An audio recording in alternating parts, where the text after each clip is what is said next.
Movie की शुरुआत होती है एक सुकून भरे खामोश से घर से, जिसके एटिक में हम पीटर नाम के एक आदमी को एक पुराना रेडियो ठीक करता हुआ देखते हैं। उसकी वाइफ उसे एटिक में आकर कहती है खाना तैयार है, 15 मिनट में ये काम छोड़कर नीचे आ जाइएगा। पीटर हाँ में सर हिलाते हुए दोबारा अपने काम में मसरूफ हो जाता है और जैसे ही उस रेडियो को ठीक करके प्ले करता है तो एकदम से उसके घर की घड़ी की सुइयां रुक जाती है। रेडियो के अंदर से उसे एक औरत की आवाज सुनाई देती है जो उसे कह रही थी चुप रहो। डरकर पीटर रेडियो को बंद कर देता है और जब दोबारा चलाता है तो उसे एक औरत का साया एटिक में खड़ा हुआ दिखाई देता है और रेडियो के दोबारा बंद करने पर वो गायब भी हो जाता है। अगली मर्तबा जैसे ही पीटर रेडियो ऑन करता है तो वो दोबारा औरत भागती हुई पीटर की तरफ आती है और जोर से चिल्लाती है कि चुप रहो। डरकर पीटर दोबारा रेडियो को बंद कर देता है। ये चेक करने के लिए कि ये सब हो क्या रहा है, पीटर एक और मर्तबा रेडियो ऑन करता है और इस मर्तबा वो औरत खुद रेडियो बंद कर देती है। डरते हुए वो पीछे की तरफ चल रहा था तो उसके पाँव से एक खिलौना टकरा जाता है। यहाँ पर शोर होता है और एक आदमी की सोल आकर उसकी गर्दन पकड़ लेती है। पीटर की वाइफ भी पीटर को देखने के लिए ऊपर की तरफ आती है और बस फिर हमें उसकी चीख की आवाज ही सुनाई देती है और स्क्रीन ब्लैक हो जाती है। उसके बाद अगले सीन में हम पीटर की बेटी एमा को देखते हैं। वो एक बहुत अच्छी सिंगर थी और अपना ऑडिशन देने आई हुई थी, लेकिन अपनी घबराहट की वजह से वो ऑडिशन में कुछ भी गा नहीं पाती और यहाँ से चली जाती है। घर वापस लौटते ही एमा का फ्रेंड उसे मुबारकबाद देता है उसके ऑडिशन के लिए, पर एमा उदास होकर उसे बताती है कि इस मर्तबा फिर मैं अपनी घबराहट में ऑडिशन छोड़ आई हूँ। उसका फ्रेंड सेबा उसे हौसला देने लगा था और इतनी ही देर में एमा को उसकी मॉम की कॉल भी आ गई जो इस टाइम बहुत ही ज्यादा घबराई हुई थी। बिना कुछ सोचे समझे एमा सेबा के साथ अपने शहर वापस आ जाती है जहाँ पर उसकी मॉम हॉस्पिटल में एडमिट थी और उनके जिस्म पे बहुत सारे चोटों के निशान थे। इतनी ही देर में डॉक्टर यहाँ पर आते हैं और एमा को अकेले में मिलने को कहती हैं। डॉक्टर बताते हैं कि तुम्हारे डैड सीढ़ियों से गिरे थे जिसकी वजह से उनके दिमाग में चोट आई है, दिमाग में ब्लड क्लॉट बन गया है, इसकी वजह से उनकी हालत खतरे में है। वो आईसीयू में एडमिट है और साथ ही उनकी कई पसलियां और हड्डियां भी टूट गई हैं। डॉक्टर ये भी बताते हैं कि एमा की मॉम के पूरे जिस्म पर भी चोटों के निशान हैं और इससे डॉक्टर्स को ये लग रहा है कि एमा के डैड ने एमा की मॉम को टॉर्चर किया है और इस सारे वाकये के दौरान एमा की मॉम ने एमा के डैड को सीढ़ियों से धक्का देकर गिरा दिया है। इसी वजह से अब एमा की मॉम को भी अंडर ऑब्जर्वेशन रखा जा रहा था। एमा अपनी मॉम को हौसला देती है और कहती है कि डैड की हालत अब बेहतर है, आज रात आप भी हॉस्पिटल में रहें, कल को मैं आपको घर ले जाऊंगी। घर का नाम सुनते ही एमा की मॉम घबरा गई थी। उसे कहती है घर मत जाना। वो उसे ये भी बता देती है कि पीटर ने मुझे मारने की कोशिश की थी, लेकिन उस टाइम पीटर के अंदर तुम्हारे डैड नहीं थे, उनकी सोल को किसी और ही चीज ने पोजेस किया हुआ था। एमा को उनकी कोई भी बात समझ नहीं आ रही थी। एमा की मॉम को डरा हुआ देखकर ज़ेबा एमा से कहता है कि हम होटल बुक कर लेते हैं, पर एमा कहती है नहीं, हम अपने घर ही जाएंगे। मैं चेक करना चाहती हूँ कि वहाँ पर ऐसा है क्या। जो मॉम इतना घबरा रही है घर आकर वो अपने फ्रेंड को अपना रिकॉर्डिंग स्टूडियो दिखाती है और बताती है कि बचपन से मैं यहीं पर गाती आई हूँ और यहीं पर मैंने अपने डैड के साथ अपना पहला गाना रिकॉर्ड किया था। जिसके बाद वो ज़ेबा को एटिक में ले जाती है जो उसके डैड की सीक्रेट जगह थी। उनकी हॉबी थी पुरानी चीजें कलेक्ट करके उन्हें ठीक करना, जो काम वो यहाँ पर किया करते थे। इन सारी चीजों को देखते हुए एमा बहुत ज्यादा इमोशनल हो चुकी थी। वो ज़ेबा से कहती है मुझे यकीन नहीं आ रहा कि डैड भी मेरी मॉम को मार सकते हैं। ज़ेबा उसे हौसला देते हुए कहता है जरूर ये सब कोई गलत फहमी है और जल्दी ही दूर हो जाएगी।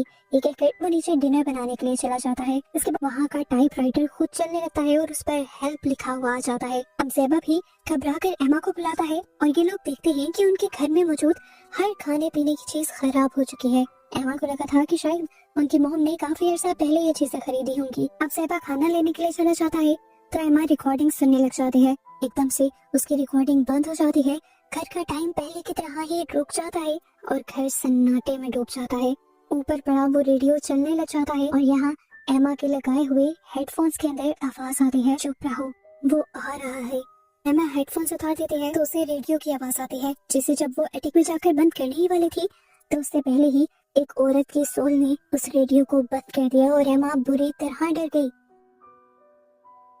एमा कंफ्यूज होकर जैसे ही वो रेडियो ऑन करती है तो उसे दोबारा उस औरत का साया पहले की तरह ही कमरे में खड़ा हुआ दिखाई देता है। जैसे ही एमा रेडियो बंद करती है वो औरत वहाँ से गायब हो जाती है। एमा दोबारा से रेडियो ऑन करती है और इस मर्तबा उस औरत को अपनी तरफ बढ़ता हुआ देखकर वो उस रेडियो को बंद कर देती है। डरते हुए एमा जब नीचे आई तो उसने देखा कि ज़ेबा उसे कॉल कर रहा था। इससे पहले कि वो कॉल रिसीव करती उसके मोबाइल की बैटरी डेड हो जाती है। उसका लैंडलाइन अब रिंग करने लगा था वो डर गई, उसे औरत की आवाज याद आई, शोर मत करो, वो सुन सकता है। इसीलिए उसने फौरन लैंडलाइन को भी उठाकर साइड पर रख दिया। ऐसा करते ही उसके सामने एक आदमी की सोल आ गई, जिसने उसे गले से पकड़ लिया। फिर अगले ही सेकंड उसे छोड़ भी दिया और घर के सभी खिड़कियां दरवाजे उस सोल ने बंद कर दिए। एमा घबराते हुए एक दरवाजे को खोलने की कोशिश करती है और तभी वो देखती है कि टाइपराइटर दोबारा चलने लगा था, जिसके ऊपर हेल्प लिखा हुआ आ रहा था। एमा समझ गई कि कोई उससे कम्युनिकेट करने की कोशिश कर रहा है, वो भी उस टाइपराइटर को दोबारा से स्टार्ट करके। इससे पहले कि टाइपराइटर पर लिखकर कोई सवाल करती, आदमी की सोल उस टाइपराइटर को ही उठाकर फेंक देती है और तभी एमा को यहाँ पर भागती हुई एक औरत और एक बच्ची की सोल दिखाई देती है। एमा घबराकर ऊपर एटिक में आ जाती है और एटिक की विंडो खोलने की कोशिश करती है। इस दौरान उसका पाँव भी दोबारा एक खिलौने से टकरा जाता है और यहाँ का रेडियो भी ऑन हो जाता है। एमा अपनी आंखों से देखती है कि एक बच्ची की सोल आकर जल्दी से ये रेडियो बंद कर भाग जाती है। ये सब क्या चल रहा था ये जानने के लिए एमा दोबारा जब रेडियो ऑन करती है तो उसे दोबारा उस लड़की और बच्ची की सोल दिखाई देती है, जो दोनों मिलकर उसे रेडियो बंद करने को कह रहे थे। लेकिन उससे पहले ही आदमी की सोल आकर एमा के ऊपर हमला करके उसे बेहोश कर देती है। एमा के बेहोश होते ही उस औरत ने रेडियो बंद कर दिया था। एमा के होश आते ही वो घबरा कर नीचे जाती है और अपना फोन लेकर अपने आप को स्टूडियो में बंद कर देती है। फोन चार्ज होने के बाद वो सबसे पहले सेवा को मैसेज करने की कोशिश करती है, पर स्टूडियो के अंदर सिग्नल्स नहीं थे। देखने को मिला कि सेवा भी घर के बाहर खड़ा हुआ जोर जोर से एमा को ही आवाजें लगा रहा था। अब वो डरते हुए स्टूडियो से बाहर निकलती है और ज़ेबा को कॉल करने की कोशिश करती है, पर ज़ेबा की फोन की आवाज उसे घर में से ही सुनाई देती है। बाहर निकलकर वो देखती है कि ज़ेबा इस टाइम लॉन्ड्री में था और अपना सर पकड़े हुए था। वो बेसमेंट के पिछले दरवाजे से मुश्किल से घर के अंदर आया था और घर में आते ही उसके सर में दर्द होने लगा था। एमा इशारे से उसे खामोश रहने को कहती है और उठाकर उसे रूम में ले आती है। एक कॉपी पे लिखकर घबराई हुई एमा उसे बताती है कि हम यहाँ पर बात नहीं कर सकते, यहाँ पर कोई है। वो ज़ेबा से पूछती है क्या तुमने कुछ देखा? ज़ेबा उसे कहता है पता नहीं। उसका आंसर ज़ेबा को अजीब तो लग रहा था, पर उसे वो फिर भी रिकॉर्डिंग स्टूडियो के अंदर ले गई। अपनी रिकॉर्डिंग से उसने उन्हीं औरतों की आवाजें सुनाने की जब ज़ेबा को कोशिश की तो ज़ेबा को कुछ सुनाई नहीं दिया, पर एमा को तो वो आवाजें अभी भी आ रही थी। इस मर्तबा उस आवाज में एक दूसरी आवाज भी थी कि वो इधर ही है।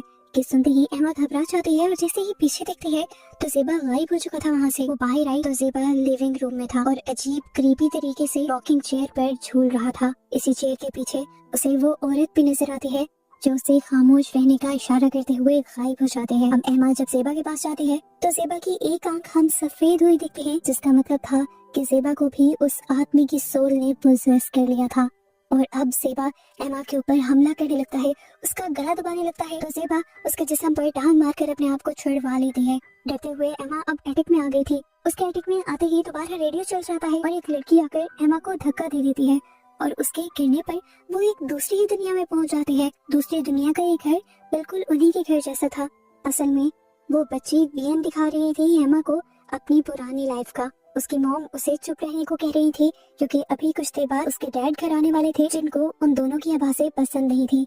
जंग में उनकी एक आंख भी जाया हो गई थी, इसी वजह से अब वो हमेशा गुस्से में रहते थे। इसी वियन में अब वो आदमी भी आ जाता है, जिसे डरते हुए वो औरत खाना सर्व करने लग जाती है। लेकिन वो डर से इतनी ज्यादा घबराई हुई थी कि उसके हाथ से एक प्लेट गिरकर टूट गई, जिसकी आवाज से उस आदमी को इतना गुस्सा आया कि उसने इसकी सजा में जोर से अपनी वाइफ को मारा।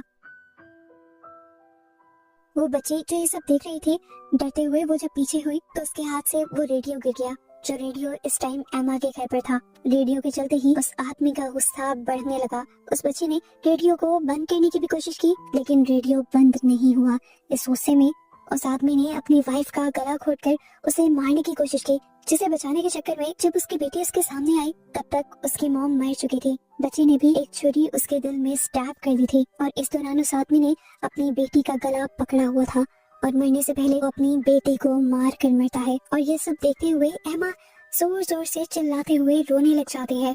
इसी दौरान हम देखते हैं कि एमा अपनी वियन से बाहर आ गई थी, जहाँ पर पोजेस हुआ ज़ेबा उसके ऊपर हमला कर चुका था। पास पड़ा एक खिलौना उठाकर उसके सर में मारती है और अपनी जान बचाकर स्टूडियो में चली जाती है। ज़ेबा भी उसके पीछे जब स्टूडियो आता है तो एमा जल्दी से स्टूडियो से निकलकर उस स्टूडियो को लॉक कर देती है और दूसरे रूम में खड़े होकर स्टूडियो के अंदर गाने बजाने लगती है, ताकि ज़ेबा के अंदर मौजूद उस आदमी की सोल को तंग कर सके। अपने आप को बचाने के लिए एमा ने दोबारा अपने आप को आकर ऊपर एटिक में बंद कर दिया था और आने से पहले उसने घर की सारे अप्लायंसेस भी ऑन कर दिए थे, ताकि उनकी आवाजों से घर में शोर बना रहे। ज़ेबा जो उन आवाजों से बुरी तरह तंग आ चुका था, वो स्टूडियो में लगे सारे ही स्पीकर्स तोड़कर स्टूडियो के बाहर आ जाता है।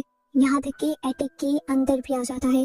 एमा अभी भी ज़ेबा को तंग कर रही थी और ज़ेबा के सर में बहुत ज्यादा दर्द होने लगा था। इससे पहले कि वो आदमी ज़ेबा की बॉडी को छोड़ देता, घर की लाइट चली जाती है और घर में एक और मर्तबा सन्नाटा छा जाता है। वो आदमी अब दोबारा एमा के ऊपर हमला करने ही वाला होता है कि खुद ब खुद यहाँ पर रेडियो चल जाता है और रेडियो के अंदर से उस आदमी की वाइफ और बेटे की आवाजें आने लगती हैं और इन आवाजों से वो आदमी इतना ज्यादा तड़प जाता है कि एमा के ऊपर हमला करने को भूलकर वहीं पर बैठ जाता है। और एमा समझ जाती है कि ये आदमी दुनिया के सारे शोर से कहीं ज्यादा अपनी बेटी और अपनी बीवी के शोर से नफरत करता है, उनकी आवाजों से नफरत करता है।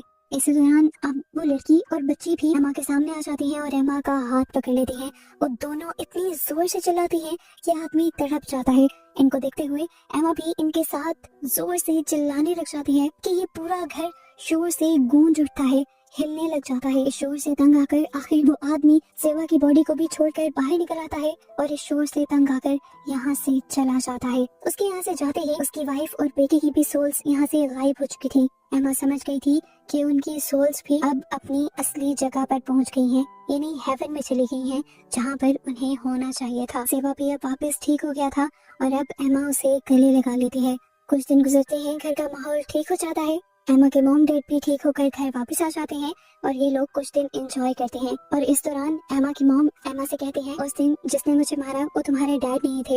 एमा उन्हें तसल्ली देती है कि मैं जानती हूँ, मैंने देखा था कि वो कोई और है। ये कहकर वो अपनी मॉम को गले लगा लेती है और कुछ दिन बाद ये दोनों यहाँ से चले जाते हैं अपने घर वापस। एमा ने उस रेडियो को भी अपने घर से बाहर फेंक दिया था। इस रेडियो को कोई और लड़का उठाकर एक इंटीक शॉप में बेच देता है। इस इंटीक शॉप में इस रेडियो की तरह और भी पुरानी चीजें थी। कुछ ही देर में एक लड़की भी इस इंटीक शॉप को विजिट करने के लिए आती है। वो यहाँ पर रखे हुए एक पोर्ट्रेट की पिक्चर लेती है तो वो पोर्ट्रेट उस लड़की को ही अपने अंदर खींच लेता है। इसके साथ ये मूवी इस सस्पेंस के साथ खत्म हो जाती है कि आखिर उस लड़की के साथ क्या हुआ होगा।